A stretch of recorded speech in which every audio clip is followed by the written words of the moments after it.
Dans l'immensité froide et silencieuse qui s'étend au-delà de notre système solaire, quelque chose d'impossible se manifeste dans notre réalité. Ce n'est ni un signal, ni un vaisseau spatial, ni même un message au sens où nous l'entendons. C'est quelque chose de plus étrange et de plus silencieux. Un visiteur des étoiles connu sous le nom de 3E Atlas libère 4 kg de nickel pur par seconde en traversant notre système solaire à toute vitesse. Mais pas n'importe quel nickel. Celui-ci est raffiné de qualité industrielle et presque dépourvu de fer, un élément qui ne devrait pas exister naturellement dans le cosmos. Et maintenant, le télescope spatial James Webb vient de confirmer ce que certains scientifiques craignaient depuis longtemps. Ce n'est pas une comète. Ce n'est même pas un astéroïde. Il pourrait très bien s'agir d'un fragment de technologie, d'une relique ou de quelque chose de bien plus intentionnel. Ce n'est pas une découverte. C'est un défi lancé discrètement à l'humanité. Car si ce que nous voyons est réel, alors tout ce que nous pensions savoir sur les objets cosmiques vient de s'effondrer. Tout a commencé le 1er juillet 2025, lorsqu'un réseau de télescopes au Chili a détecté un objet se déplaçant à grande vitesse dans le ciel. À première vue, il s'agissait d'un simple corps glacé, une comète venue d'ailleurs. Mais c'était seulement le 3e objet interstellaire confirmé dans l'histoire de l'humanité, et sa vitesse de 209 km/h indiquait qu'il provenait de l'extérieur du système solaire. Un fait extraordinaire. Mais ce qui suivit bouleversa toutes les attentes. Lorsque les astronomes pointèrent leurs instruments les plus puissants vers Sakoma, ces halos lumineux de gaz et de poussière, entourant son noyau, ils s'attendaient à trouver les éléments habituels, vapeur d'eau, composés carbonés silicates et traces de métaux. Au lieu de cela, ils découvrirent quelque chose d'incompréhensible. 3IE. Atlas rejetait du nickel pur dans l'espace, et non pas seulement des traces 4 kg par seconde. Or, là où il y avait du nickel, il n'y avait pas de fer. Ce fut le premier signe alarmant, car dans l'espace, le nickel et le fer se forment ensemble dans les mêmes creusets stellaires. Ce sont des jumeaux cosmiques. Trouver l'un sans l'autre, c'est comme découvrir du sel sans sodium. Cela n'arrive que si quelqu'un ou quelque chose l'a provoqué. La nouvelle se répandit rapidement, mais tout le monde ne la considéra pas comme une simple bizarrerie. À Harvard, un astrophysicien aperçut dans ces débris métalliques quelque chose d'étrangement familier. Non pas naturel, mais industriel. Sur Terre, séparer le nickel du fer exige de l'énergie, de la technologie et des infrastructures. On ne trouve pas de nickel raffiné éparpillé dans le désert, et on ne s'attend certainement pas à en voir éjecté dans l'espace par une comète. Il s'agissait d'un processus et non du fruit du hasard. Il a averti, la nature ne fait pas cela. C'est l'industrie qui s'en charge. Soudain, la question n'était plus de savoir ce qu'était Atlas, mais qui l'avait créé. Le télescope spatial James Webb fut sollicité. Ses instruments levèrent le voile sur le mystère, révélant non pas de la glace d'eau, mais un nuage riche en dioxyde de carbone. Le rapport CO2/O le plus élevé jamais enregistré dans un objet spatial 8.1.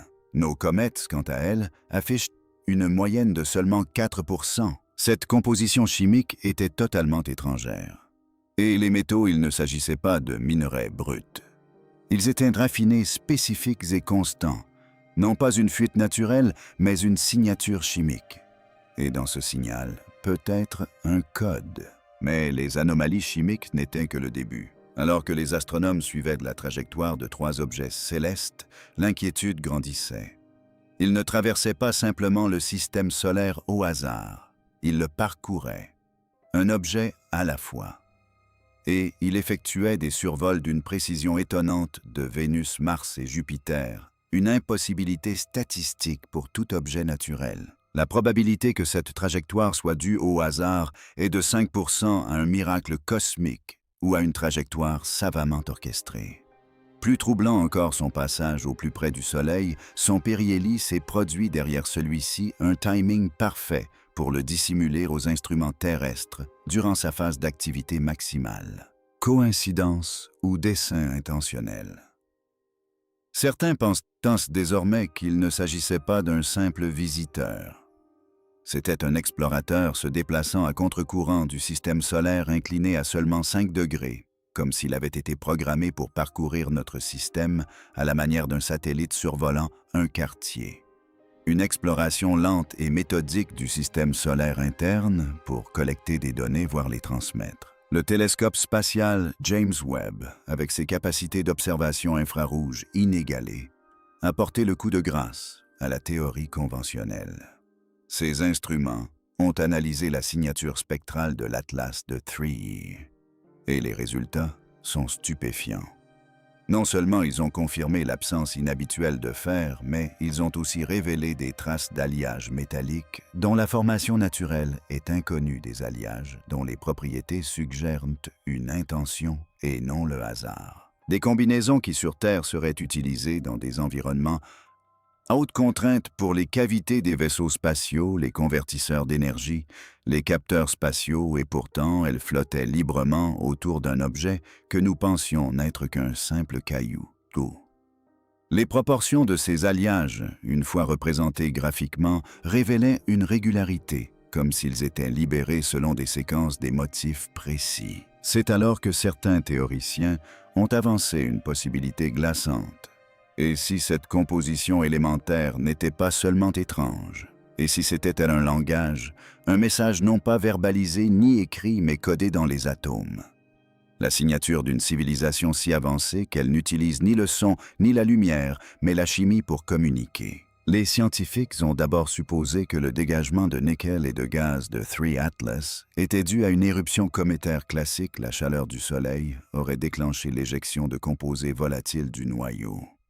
Mais une analyse plus approfondie a révélé un phénomène étrange. Le dégagement était trop régulier, trop uniforme, trop contrôlé. Contrairement aux éruptions cométaires typiques qui connaissent des pics et des extinctions chaotiques, cette émission a maintenu un rythme constant.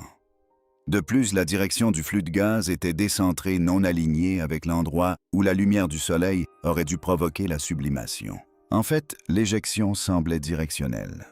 C'est alors que les chercheurs ont commencé à tout reconsidérer.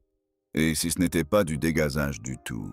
Et si c'était un système de propulsion, non pas au sens de moteur de fusée, mais quelque chose de plus subtil comme une micropropulsion par éjection de matière?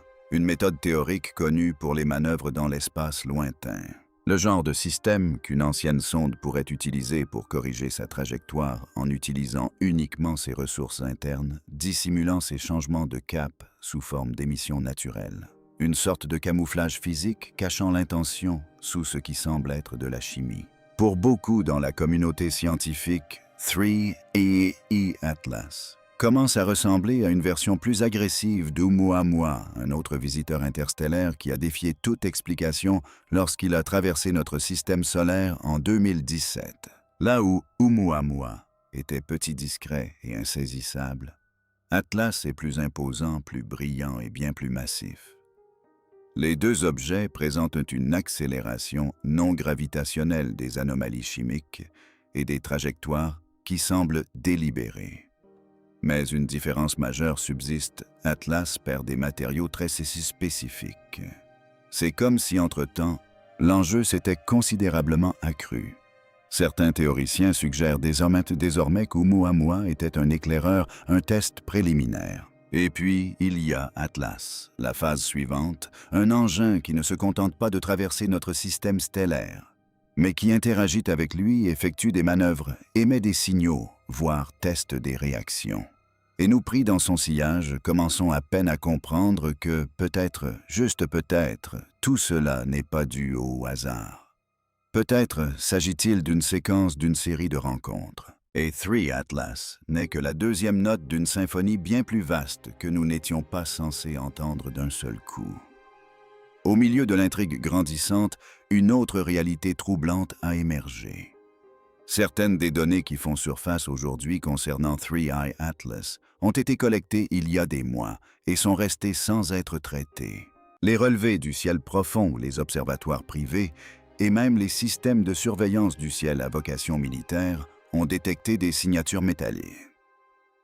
métalliques, des incohérences de trajectoire et des anomalies d'émission, mais ont soit omis de les signaler, soit n'ont jamais partagé publiquement leurs conclusions. Ce n'est que lorsque des scientifiques amateurs et des chercheurs indépendants ont commencé à corréler leurs observations que le tableau complet a émergé. Et lorsqu'il a émergé, une question troublante s'est posée. Pourquoi les agences ne nous ont-elles pas avertis plus tôt? Certains pensent qu'elles étaient débordées. D'autres estiment que l'anomalie était trop subtile pour être classée.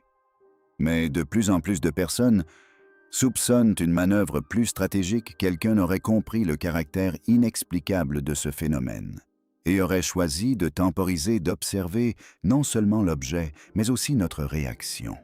Car dans un monde où l'information circule plus vite que la lumière, les données les plus fiables pourraient bien ne pas provenir de 3 Atlas. Elles pourraient bien venir de nous. Alors que le débat fait rage, un changement philosophique se dessine. Peut-être que 3i Atlas n'est pas là pour dire quelque chose. Peut-être est-elle le message. Un vaisseau conçu non pas pour la vitesse ni pour le retour, mais pour une durabilité millénaire. Une sonde qui n'a jamais été destinée à survivre à la rentrée atmosphérique, mais à laisser une empreinte chimique si caractéristique qu'elle serait impossible à ignorer. Une traînée de métaux et de gaz calibrés pour déconcerter toute civilisation suffisamment intelligente pour la détecter. Dans cette perspective, l'Atlas à 3 yeux devient plus qu'un simple visiteur. Il devient un signal matériel, un signal qui ne recourt ni au langage, ni à la lumière, ni au code, mais à la complexité élémentaire. Ces matériaux riches en nickel sans fer allié et disposés délibérément ne sont peut-être pas des débris. Ce sont peut-être des indices chacun semés pour susciter la réflexion, non le contact. Et si cela est vrai, alors l'objet lui-même est peut-être moins important que les questions qu'il nous amène à nous poser. Car le véritable signal n'est peut-être pas celui que nous recevons, mais celui que nous renvoyons simplement en reconnaissant son existence. Lorsque les analystes orbitaux ont tracé la trajectoire de 3 Atlas dans l'espace tridimensionnel, un schéma troublant a commencé à se dessiner. Son parcours n'était pas seulement mathématiquement improbable. Il s'alignait sur les assistances gravitationnelles de plusieurs planètes d'une manière qui semblait orchestrée. D'abord Vénus, puis Mars, puis un passage quasi parfait près de Jupiter. Chaque survol ajustait sa vitesse juste assez pour modifier sa trajectoire avec précision, comme une sonde utilisant le système solaire comme grille de navigation. Mais plus inquiétant encore était son inclinaison à seulement 5 degrés de l'écliptique rétrograde, mais régulière. Il ne s'agissait pas d'un fragment interstellaire ballotté par les puits de gravité. Tout se déroulait selon un plan invisible à nos yeux jusqu'alors. C'est comme si 3 Atlas avait été préprogrammé pour survoler chaque planète, sans perturber leurs orbites, sans attirer l'attention, mais juste assez près pour collecter des données ou observer. Dans l'immensité de l'espace, le hasard s'estompe rapidement. Et lorsque les trajectoires s'alignent ainsi, un seul mot demeure dessein. Lorsque le télescope James Webb a pointé son objectif infrarouge vers 3 Atlas, il ne recherchait pas seulement leur composition chimique. Il était à l'écoute à sa manière, en quête d'un ordre. Et ce qu'il a découvert a discrètement ébranlé la confiance de nombreux scientifiques.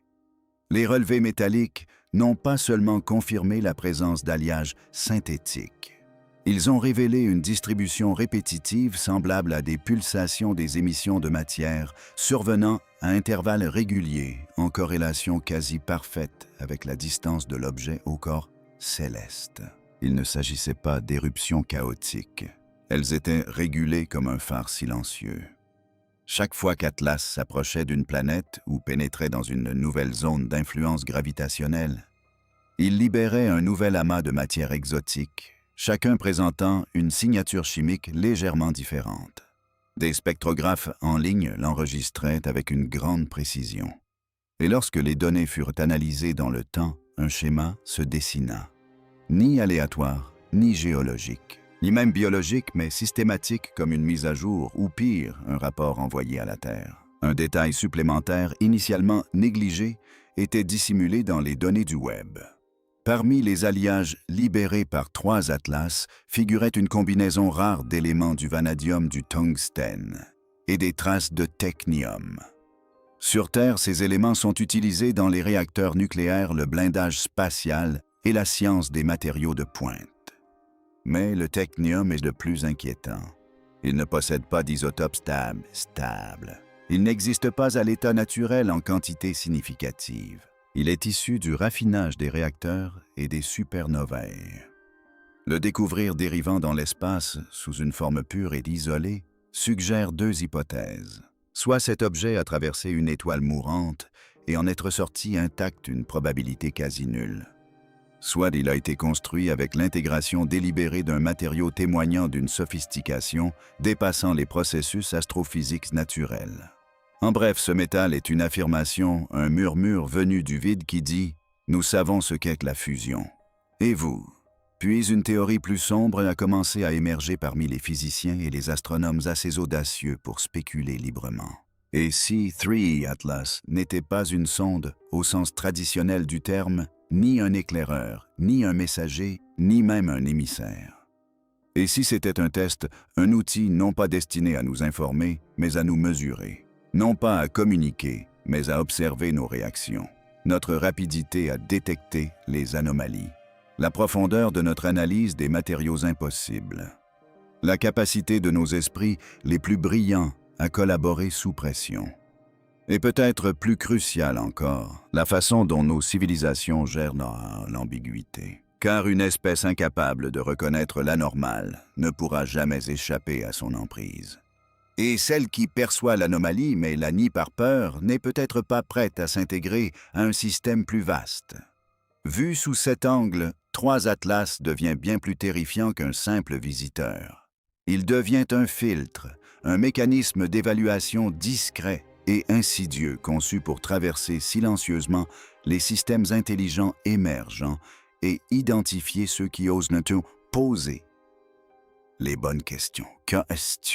En analysant de plus près les spectres atomiques des alliages, émis par 3 satellites Atlas, les chercheurs ont fait une découverte profondément troublante. Ces métaux n'étaient pas seulement rares, leur fréquence de résonance atomique s'alignait selon un schéma précis, non aléatoire ni naturel. Représenter graphiquement les raies d'émission formait une séquence mathématique semblable à une gamme musicale. Imaginez un peu des métaux émettant selon une cadence qui crée des intervalles harmoniques. Il ne s'agit plus de chimie mais de structure. Une structure qui résonne avec la physique de l'univers peut être comme une forme d'identification ou de cryptage. Un physicien a suggéré que si l'on traduisait ces fréquences en sons, elles ressembleraient à une progression d'accords, non pas de la musique au sens humain du terme, mais une signature inscrite dans la matière.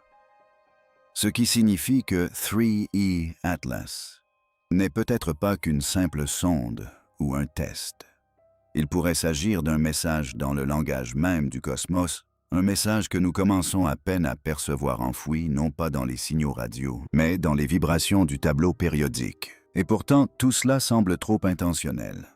Les métaux, les motifs, la trajectoire, tout porte à croire qu'il s'agit d'une conception réfléchie. Et pourtant, aucune transmission, aucun signal, aucun écho artificiel, ni par radio, ni par infrarouge, ni par rayon X, ni par micro-ondes. C'est comme si 3E Atlas avait été conçu pour être vu sans être entendu. Et ce silence n'est pas de l'ignorance, c'est de la discipline. En fait, il s'agit peut-être de la plus grande preuve d'intelligence que nous ayons jamais vue. Car toute civilisation avancée saurait qu'émettre dans le vide est une responsabilité. Elle ne crierait pas, elle ne clignerait pas des yeux, elle se déplacerait comme un fantôme à travers la galaxie invisible, sauf pour ceux qui sont suffisamment avancés pour déceler les indices. C'est précisément ce que fait 3E Atlas. Il ne s'annonce pas. Il se révèle lentement par la précision de son silence. Et cette prise de conscience nous oblige à nous demander si c'est ainsi qu'il se déplace. Combien sont déjà passés inaperçus, mais alors quelque chose d'encore plus glaçant se produit. Si 3 Atlas nous observent réellement, mesurant discrètement nos réactions, les questions que nous posons, la façon dont nos systèmes réagissent, alors l'objet n'est plus la source du signal. Nous sommes tous les spectrographes pointés vers lui. Chaque article de presse publié, chaque débat scientifique, chaque donnée téléchargée dans des bases de données publiques contribue à notre réponse. Et si quelqu'un ou quelque chose nous écoute de loin, c'est peut-être ce qu'il attend. Non pas un message codé en binaire ni la transmission d'un radiotélescope géant, mais une cascade de comportements collectifs, décentralisés, organiques. Notre réaction est la réponse. C'est l'équivalent cosmique d'un rougissement, une manifestation spontanée de conscience qui en dit plus que les mots ne sauraient jamais. Dans cette perspective, peut-être que l'Atlas des trois yeux n'a pas de message. Peut-être sommes-nous l'expérience et les résultats sont déjà enregistrés. Nous en arrivons maintenant à l'hypothèse la plus troublante. Atlas fait partie d'un projet bien plus ancien que nous ne l'imaginions. Un projet de longue haleine qui se déploie non pas sur des décennies ou des siècles, mais sur des millions d'années. Un système de sondes déployées dans la galaxie à intervalles réguliers, conçu pour éveiller l'intérêt des civilisations émergentes au moment même où elles acquièrent les outils nécessaires pour détecter les anomalies. Elle n'a pas besoin de voyager vite. Elle n'a pas besoin de communiquer directement. Il lui suffit d'être remarquée au moment précis où une civilisation devient capable de poser les bonnes questions. Si cette théorie est vraie, alors la présence de trois Atlas n'est pas le fruit du hasard. Elle est arrivée exactement au moment opportun. Et elle nous amène à la conclusion que l'intelligence sous sa forme la plus aboutie ne domine ni ne conquiert. Elle attend, elle observe, elle mesure. Et dans le silence entre les étoiles, elle évolue. Parmi toutes sur les données connues concernant trois objets, Atlas. Un détail intrigue les astrophysiciens plus que toute autre anomalie métallique ou orbite improbable, la précision de son apparition.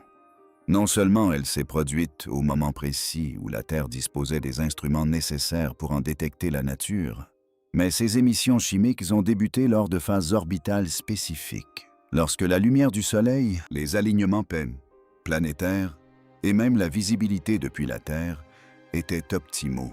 Comme si le phénomène avait été orchestré à la perfection, non pas pour être spectaculaire, mais pour être tout juste détectable. Ce n'est pas un accident, c'est une stratégie. Et cela suggère une forme de vie extraterrestre bien plus sophistiquée que celle que nous avons imaginée. Cela évoque une civilisation dont la technologie repose sur la patience. Une civilisation qui sème les graines, non pas pour des résultats immédiats, mais pour des conséquences à l'échelle géologique. Dans ce contexte, 3I Atlas ressemble moins à une comète qu'à un instrument au sein d'une architecture galactique de surveillance, traversant silencieusement les systèmes, vérifiant les variables, enregistrant les résultats, puis poursuivant son chemin. Il ne réclame pas notre attention. Elle ne récompense que ceux qui regardent suffisamment en profondeur pour remarquer l'orchestration qui se cache derrière le hasard. Suite aux 3 missions, Atlas, un changement subtil s'amorce, non pas dans l'espace, mais en nous. Les scientifiques ne se contentent plus d'analyser les métaux et les orbites de ces planètes. Ils remettent en question les cadres mêmes qui définissent le naturel et l'artificiel. Philosophes, théologiens, mathématiciens et ingénieurs se retrouvent tous confrontés à la même question: si l'intelligence peut être invisible, silencieuse et intemporelle, comment prouver son existence? Et c'est là que réside le dénouement. Peut-être que l'Atlas à 3 yeux n'a jamais eu pour but de prouver quoi que ce soit. Peut-être a-t-il été envoyé non pas pour changer l'univers, mais pour nous changer. Car désormais nous regardons le ciel différemment. Désormais nous remettons en question la poussière. Nous scrutons plus profondément les motifs. Nous nous méfions du silence.